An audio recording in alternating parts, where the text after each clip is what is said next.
자, 우리가 OECD 국가 중에서 자랑할 것이 하나 있습니다. 바로 무엇이에요? 1위인 것이 있습니다. 1위인 것이 무엇일까요? 자, 자살률입니다. 알고 지요. 예. OECD 국가라면 세계 경제 대국으로 알려져 있는 그 국가들의 모임입니다. 그런데 물론 경제력도 우리가 이제는 세계적인 경제력을 가지고 있지만 OECD 국가 중에서 아직도 우리가 불명예스러운 1위를 기록하고 있는 것이 자살률이에요. 자, 많은 청소년들이 또 많은 청년들이 갈 바를 몰라서 또 여러 가지의 주저하지 못하는 그러한 현실 속에서 희망이 없다라고 생각하면서 무기력하게 살아가고 있는 것이 우리 대한민국의 현실이라는 것을 우리는 알고 있습니다. 자, 오늘 그 본문 말씀은 한 38년 된 병자입니다. 병이 걸려서 38년쯤 되었다면 무기력하고 희망이 없음도 보입니다. 뭐 1년, 2년, 3년 정도 병으로 앓다가 회복되어지면 얼마나 좋겠습니까? 그런데 38년 동안이나 병이 지속된 것이에요. 그러니까 사람도 떠나고 친구도 떠나고 가족도 떠나게 된 것이죠. 근데 소망이 하나 있었습니다. 소망이 하나 있었습니다. 베데스다 못에 가면 병을 고칠 수 있는 소망이 있었지요. 자, 인생을 만나다라는 책을 쓴 조재욱 목사님의 책에서 책에서 무기력한 인생에서 예수님을 만나다라는 2장의 내용을 오늘 간단히 좀 소개하도록 하겠습니다. 인생을 만나다. 이 조재욱 목사님은 특별히 인스타그램의 계정에서 물음에 답하다라는 그러한 주제로 유명합니다. 기독교와 하나님을 향한 물음에 답하며 뜻밖의 많은 사랑을 받아왔던 그런 목사님이셔요. 온라인보다는 오프라인의 사람들을 만나는 걸 좋아하지만 그는 인스타에서 많은 호응과 아, 또 반응을 얻고 있습니다. 그가 쓴 책에 인생을 만나다라는 책이 있어요. 인생을 만나다. 예수님이 찾아오시는 7가지 순간을 성경을 통해서 정리한 그런 내용 중에서 오늘은 인생에서 예수님을 만나는데 무기력한 인생에서 예수님을 만나다 이런 내용이에요. 그 책에 7장에 기록되어 있는 그 내용은 부조리한 세상에서 인생을 만나다.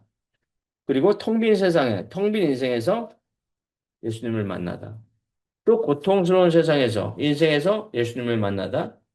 불안한 인생에서, 길 잃은 인생에서, 분노가 가득한 인생에서 예수님을 만나다. 이런 내용으로 책을 쓰셨습니다. 그렇죠. 우리가 살아가는 세상이 그렇게 녹록지는 않을 것 같아요. 뭐 부주의한 세상도 만나게 되어지고 또 때로는 분노 가득한 세상을 또 만나기도 하고 그렇습니다. 또 아파트에 사시는 분들은 층간소음 때문에 많은 고통을 받죠. 그죠? 본인이 층간소음의 범인이 되기도 하지만 또 층간소음 때문에 우리가 살아갈 때 많은 잠 못 드는 밤을 이루고 살아가요. 그죠? 그래서 그렇게 여러 가지 일 때문에 문제도 생기고 그렇습니다.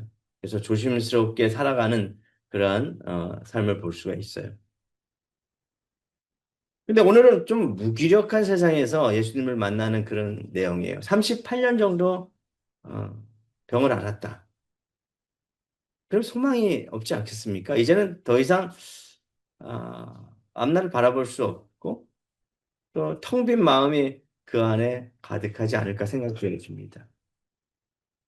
자, 1절을 보시면 그 후에 유대인의 명절이 되어 예수께서 예루살렘에 올라가시니라. 명절이 되었습니다.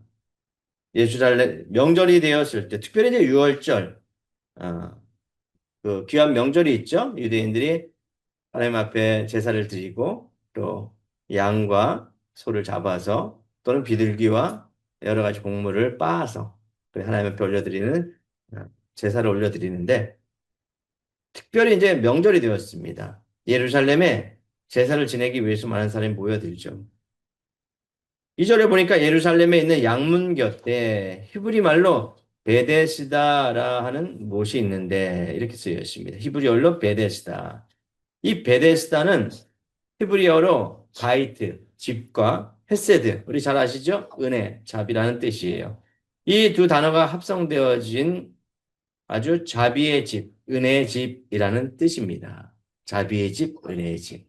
그래서 베데스다 그 못에서 그 물이, 연못의 물이 흔들리면 아픈 사람이 빨리 뛰어서 그 흔들리는 못의 천사와 만나게 되면 병이 고쳐지는 것입니다.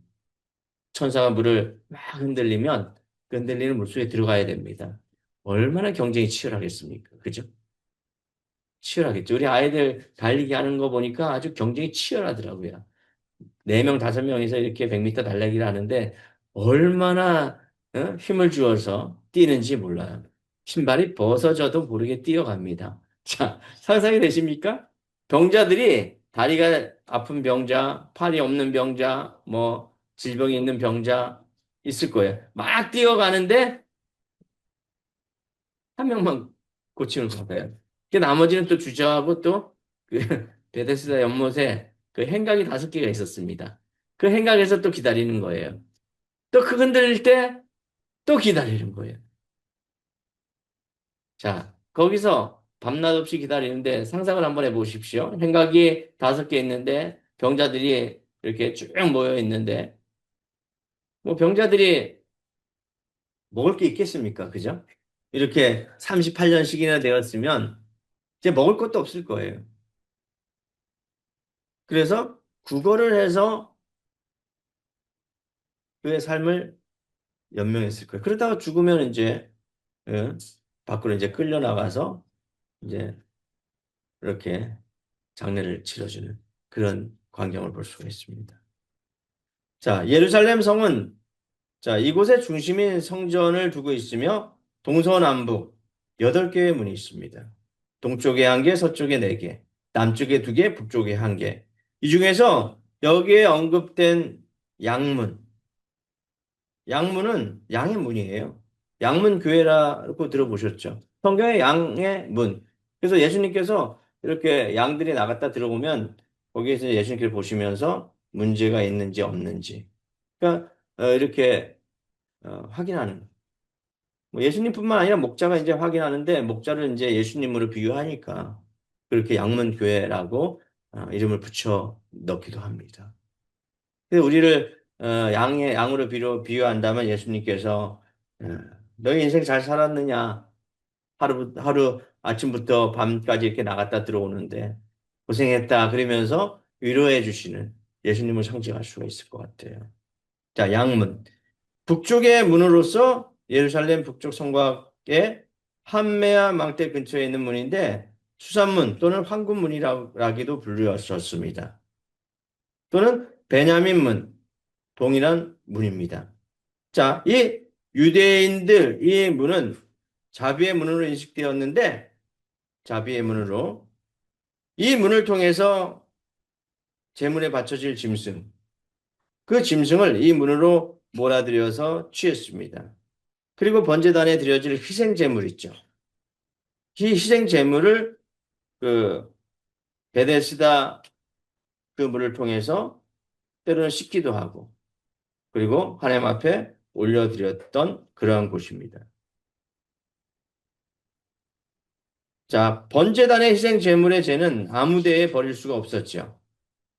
이 문을 통해서 감람산 위에 지정된 그곳에서 죄를 버리기도 하였습니다.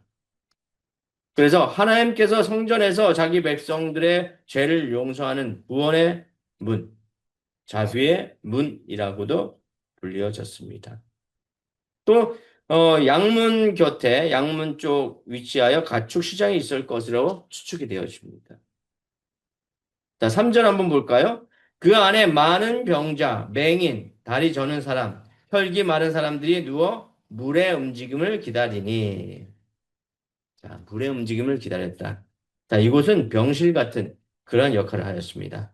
수많은 병자들이 이곳에 누워 있었다는 것을 볼 수가 있죠. 자, 5절이에요. 거기 38해 되는 병자가 있더라. 몇 년? 38. 38년씩이나 된 병자가 있습니다. 그럼 한번 좀 더 한번 생각해 봐. 38년의 병자라면 뭐 언제 병이 걸렸는지는 모르겠어요. 뭐 20대 때 걸렸으면 58이 될 것이고 좀 더 이렇게 젊었다면 뭐 48? 그래도 오랜 시간 아니에요? 38년이면 인생의 대부분을 병으로 고통받았을 거예요. 이해되시죠? 자, 38년 된 병자. 그러나 본문에 38년 된 병자는 왜 그 자리에 계속 있었을까요? 왜 벗어나지 못하고 왜 그 자리에 머물러 있었을까요? 자, 첫 번째, 희망이 없었기 때문입니다. 따라해 보시기 바랍니다. 희망이 없었습니다.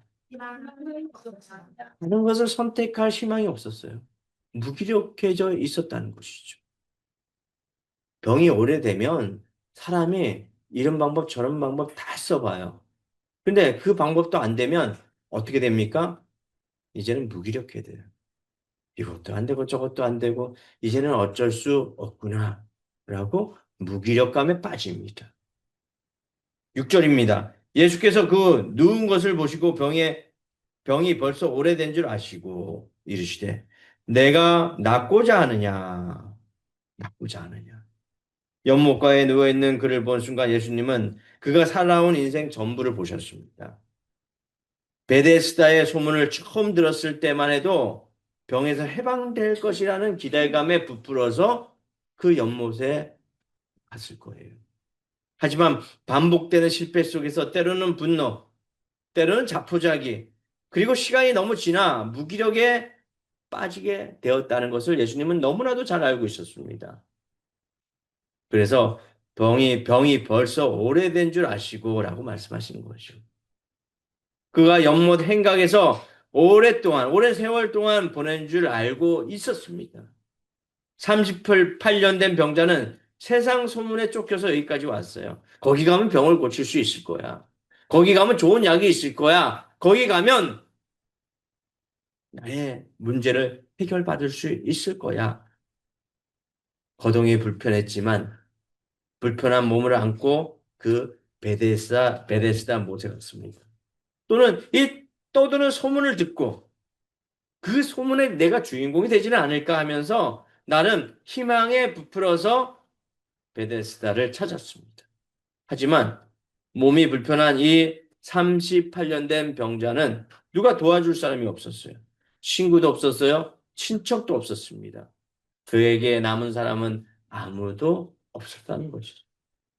어느덧 그곳에 가장 오래 머물며 자리를 깔고 기다리는 그런 신세가 되어버렸습니다. 예수님이 그곳에 있는 수많은 병자 중에서도 다름 아닌 이 38년 된 이 병자를 주목한 이유가 과연 뭘까요? 사마리아 여인에게 그 땡볕에서 물을 길른 여인에게 굳이 사마리아에 가셔서 그 사마리아 여인을 위로하셨죠. 그죠? 굳이 38년씩이나 된 이 병자를 주목하셨어요. 그러면서 이렇게 말씀하셨습니다. 내가 낫고자 하느냐? 내가 낫고자 하느냐?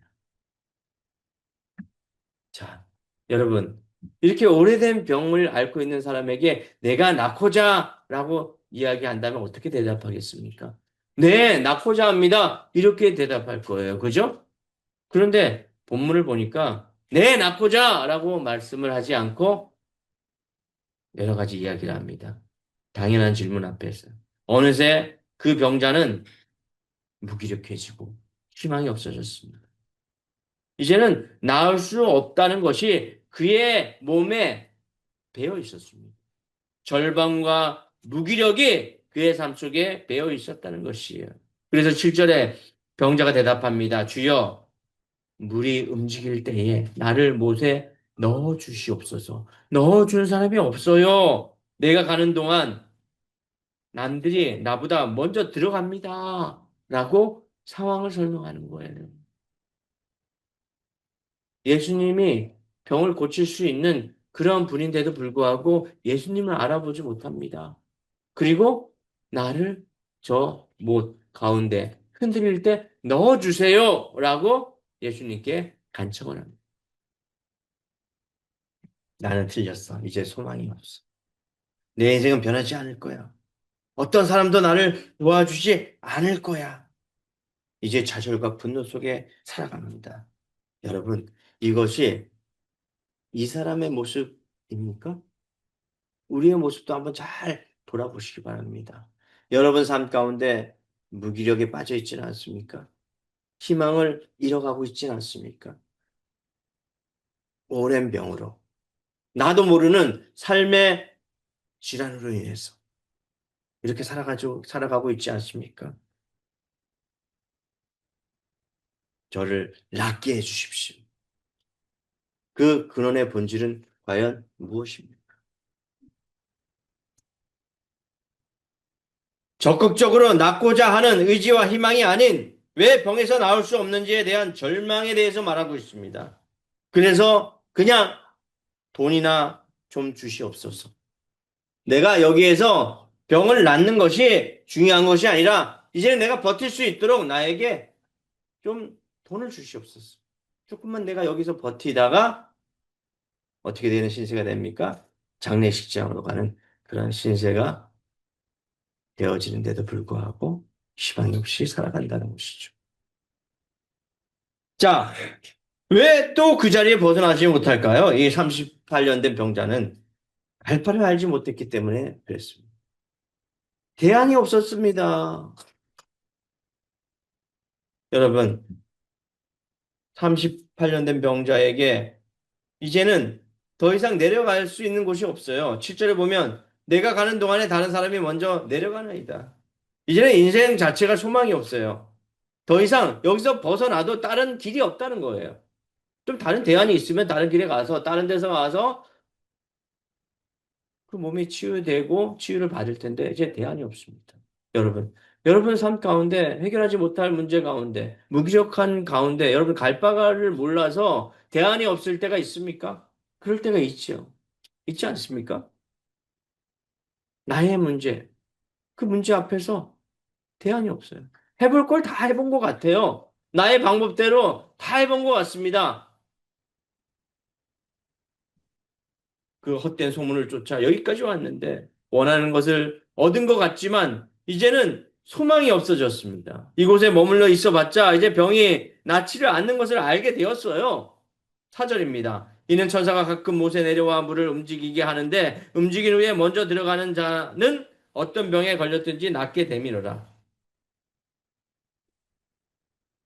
이 헛된 소문을 가지고 여기까지 왔는데 이제는 고칠 수가 없어요. 다른 곳을 생각할 수가 없어요. 그럴 때 우리는 마지막으로 깨달아야 합니다. 그 소문의 자리에서 예수님을 만나야 한다는 것이죠. 따라해 보시기 바랍니다. 소문의 자리에서 온전히 예수님을 만납시다. 네, 이제 예수님을 만난 거예요. 그리고 병의 그런 병을 고침받게 되어지는 거죠. 8절이에요. 예수께서 이르시되 일어나 내 자리를 들고 걸어가라 하시니 어떻게 합니까? 9절 그 사람이 곧 나와서 자리를 들고 걸어가니라. 문제 해결을 받죠. 문제 해결점은 베데스다 연못이었습니까? 해결점은 바로 예수님이라는 것이죠. 우리가 여러 가지 방법을 쓰고 무기력해지고 기대감이 없어지고 희망이 없다. 이제 더 이상 대안이 없다라고 생각할 때 포기하지 마십시오. 그때 예수님을 바라보아야 합니다. 헛된 소문에 사로잡히지 마시고요. 예수님을 바라보시기 바랍니다. 그 예수님이 우리의 해결자이십니다. 할렐루야. 기도하겠습니다.